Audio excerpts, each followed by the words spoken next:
I'm Steve Beasley, and this is Your Florida.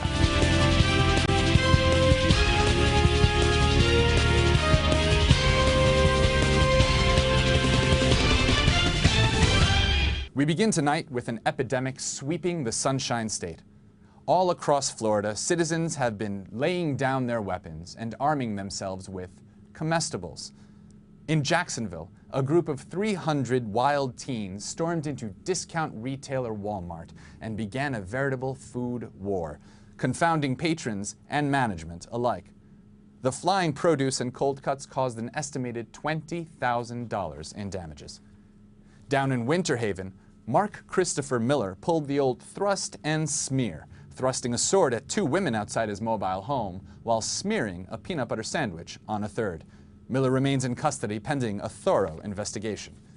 While in Hernando County, fellow triptychically named Sean Philippe Campbell violated his probation when he was charged with domestic battery. Campbell pulled off a rare and very illegal burger punch to the jaw on Gail Dean. And lastly, a philanderer's husband got his just desserts when he was pummeled with a pint of ice cream by his wife after being discovered with his mistress at Walgreens.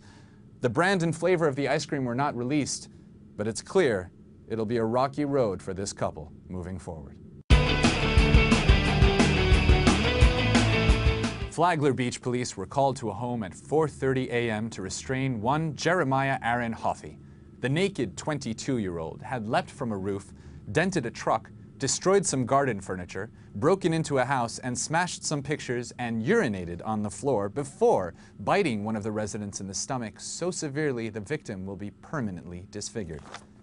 Unable to restrain Hoffey, officers called for backup and began using their tasers, but to no effect. The struggle continued and he bit an officer in the leg. Eventually, Hefe was subdued and transferred to Flagler Hospital, where he was given the horse tranquilizer, ketamine. We'll never know whether the outburst was a result of bath salts or Budweiser because there is no legal statute for such a test.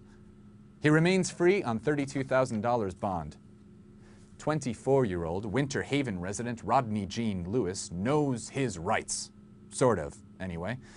Mr. Lewis was seen drinking beer in the local Walmart parking lot before walking into the store and locating the sporting goods department. Placing his revolver on the counter, he demanded he be sold ammunition. After he was informed that he would not be sold ammunition for any firearm present in the store, Lewis became irate, screaming it was his First Amendment right to carry his firearm. With as many as 7 charges still pending, Mr. Lewis will have plenty of time to study his Bill of Rights wherever he ends up. And in alligator news, Moore Haven teenager Caleb Fred Langdale lost a part of his right arm after being attacked by an alligator. His right arm was bitten off below the elbow, and the feisty 17-year-old has vowed revenge. Fred wants that dead gator's head as an armrest. Florida Fish and Wildlife Conservation Commission spokesman Jorge Pino said that Langdale's arm was still in the alligator's belly when it was hunted down and killed later that same day, but doctors were unfortunately unable to reattach it.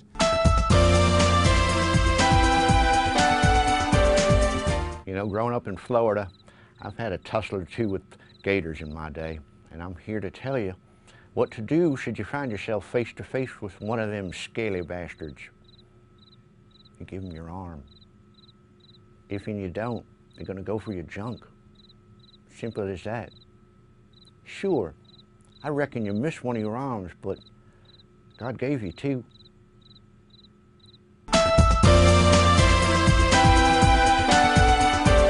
With the Republican National Convention just around the corner, Tampa's gearing up to welcome some of the nation's most powerful political figures. Our chief political correspondent, Keyshawn Jackson, is outside the Tampa Bay Times Forum with the latest. Keyshawn, what can you tell us? Oh, man. What? My wife, Donna, she's pregnant again. Again? Again. Jesus. I'm gonna have to get rid of it again, man. Holy. We've had a lot of abortions, okay? Have you thought about condoms? They don't help, man. I come super hard. Like a BB going through a bunch of bags of potato chips. Has Steve thrown to us yet? No, not yet. He's still on some other story. Oh. How's Donna with all this? She all right? She likes it. She likes going to the doctor. She feels like she's part of something. We'll get back to Keyshawn as soon as we can. Now time for the police blotter.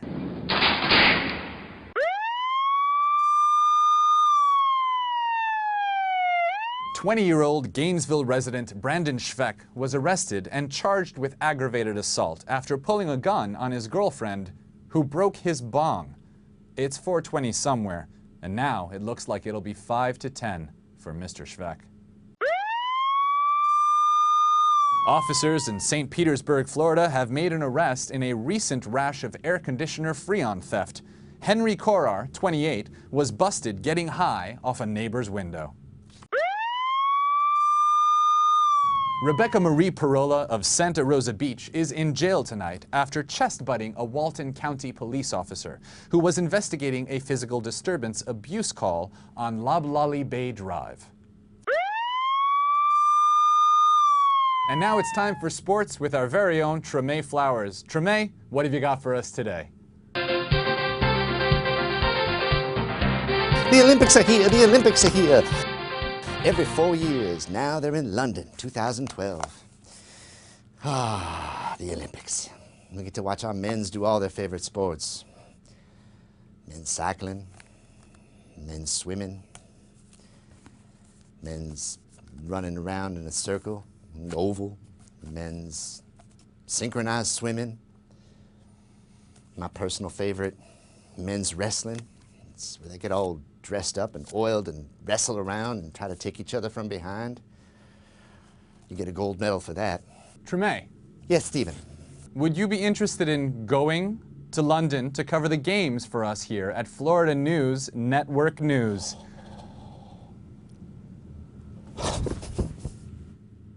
I'll take that as a yes. And now let's get weather with a woman who can rain on any man's parade anytime she wants. Jennifer Jackson. Jennifer.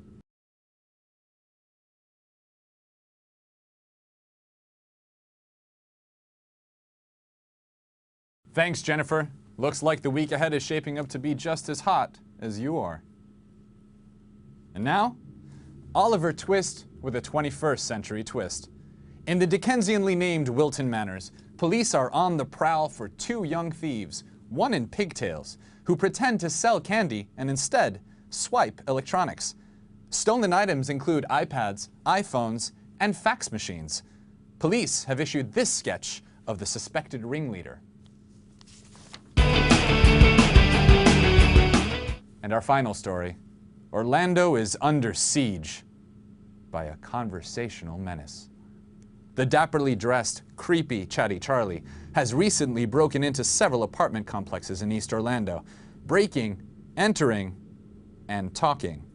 Victims report that conversations have included shoes, romantic comedies, and favorite cat names. Ladies, be sure to lock your doors at night, unless you're into that sort of thing.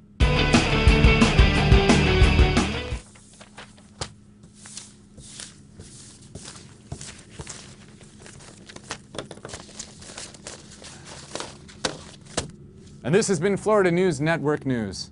I'm Steve Beasley, and that was your Florida.